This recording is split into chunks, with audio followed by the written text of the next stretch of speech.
Yes, lad os prøve at få forklaret, hvorfor der er forskel på røntgen og så det hyperspektrale kamera i forhold til de billeder, vi kan se på udstillingen på Brandt. Så lad mig bare lige minde om i første omgang, at når vi nu har et eller andet billede, hvorfor at vi så kan se farverne fra det. Så det er noget med, at der kommer noget lys ind her. Og nu laver vi lige noget simpelt hvidt lys, som bare består af rød og blå. Rød eller blå har kortere bølgelængder end rød. Så det er to forskellige farver. Grunden til de forskellige farver, lyset er jo så, fordi de har forskellige bølgelængder. Grunden til, at vi så kan stå herude og overhovedet at se billedet,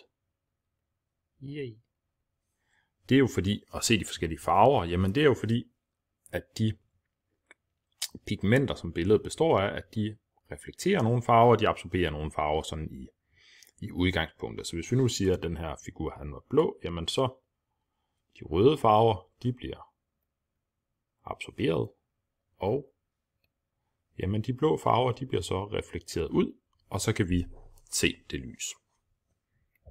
Godt. Så det var altså grunden til, at vi så farverne i første omgang. Så lad os starte med at kigge på det hyperspektrale kamera. Så måden det fungerer på, jamen det er igen, vi har vores røde og vores blå lys, og lad os forestille os nu lidt simpelt, at nu har vi det øverste lag. Det er rødt, det er lidt omvendt i forhold til Lundstrøm, og så har vi et lag nedenunder, der er blåt. Så det her det er som et tværsnit af vores billede. Og når det hyperspektrale kamera så ser de her to lysstråler, der kommer ind, så hvis ikke det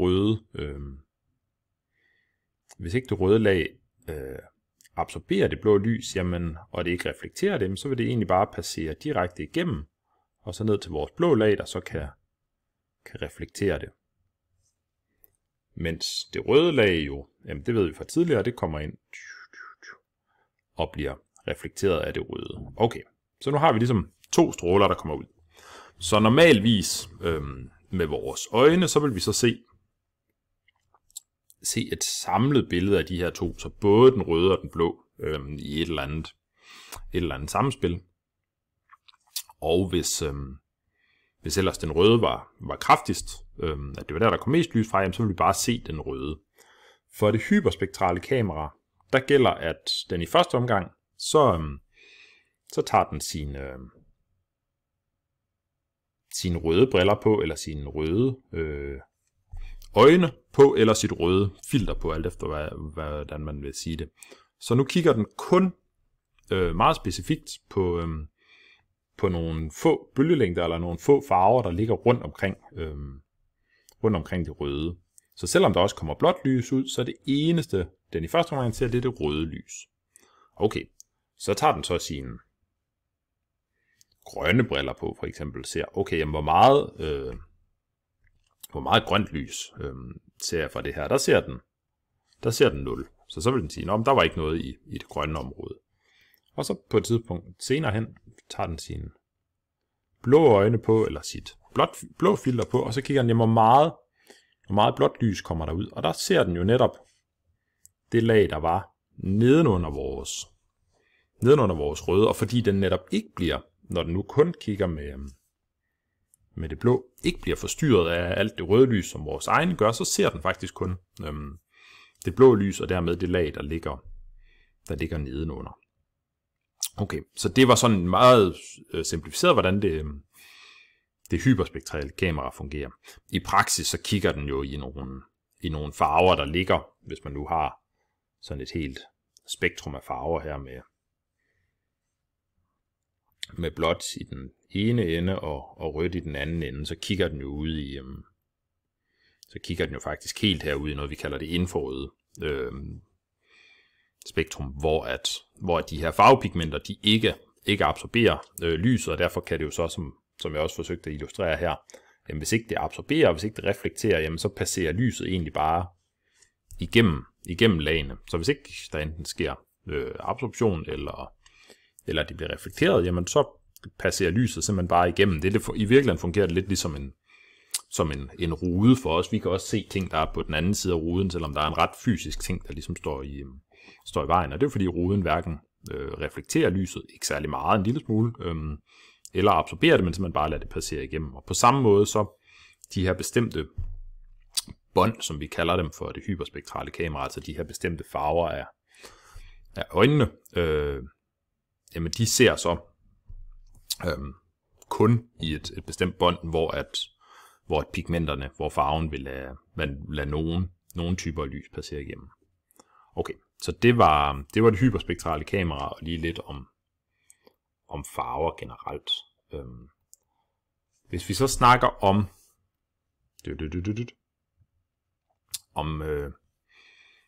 hvordan fungerer vores røntgen så. Jamen hvis vi så går i den anden ende her af spektret, så når vi kommer langt ud, først har vi noget ultraviolet stråling, og så får vi noget røntgenstråling. Og det fungerer på en lidt anden måde, normalvis når vi tager røntgenbilleder. I princippet kunne man også godt have røntgen, der bliver reflekteret, men det man i stedet for gør, det er, at man har sit billede, der,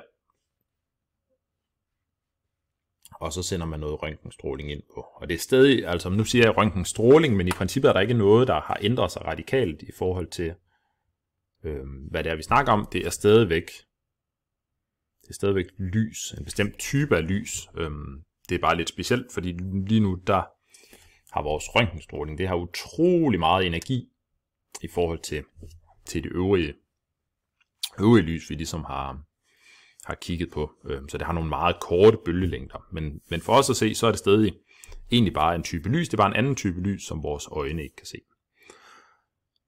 Det der så er, når vi kigger på røntgenstråling, det er i stedet for så at se på, hvordan bliver strålingen reflekteret.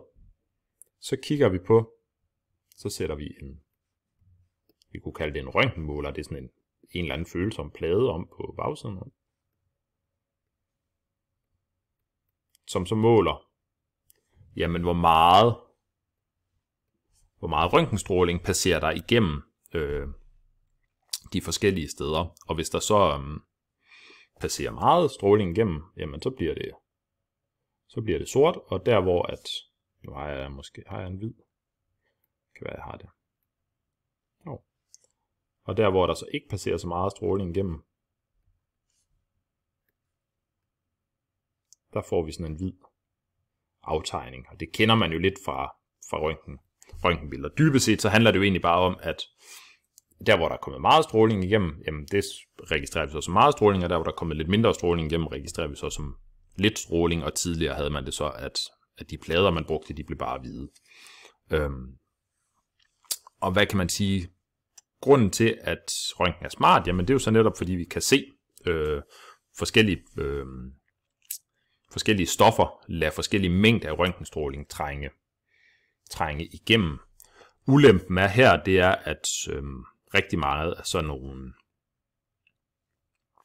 nogle de her lidt nyere pigmenter, de her nyere farver, de indeholder relativt meget kulstof. Og det samme gør netop de her grafit justeringer, der er set på nogle af det her sorte noget her. Så der kan røntgenstråling ikke rigtig skelne mellem, jamen hvad er blyant, hvad er grafit, og hvad er pigment, fordi det den bare ser, det er noget røntgenstråling, der er trængt igennem noget kulstof. Men hvor meget der ligesom har ikke ændret sig specielt. Så derfor så er der nogle gange, hvor røntgen er smart. Det kan ligesom se, hvor meget stråling kommer der igennem, og det vil ændre sig alt efter, hvad for nogle forskellige stoffer ting består af. Men hvis maleriet består af tilnærmelsesvis de samme stoffer, i det her tilfælde kulstof, der hvor man kigger ved for eksempel blyantstegninger og nogle af pigmenterne, jamen så vil man ikke kunne se, at der var forskel, så vil man ikke kunne skelne mellem blyantstegning og det pigment, der nu er tegnet ovenpå, hvorimod, jamen, For det hyperspektrale kamera vil der potentielt være forskel på, hvad for nogle ting, hvad for nogle farver, der bliver reflekteret. Så det var en forklaring til de her 2 forskellige billedteknikker, og hvad det er, de kan se.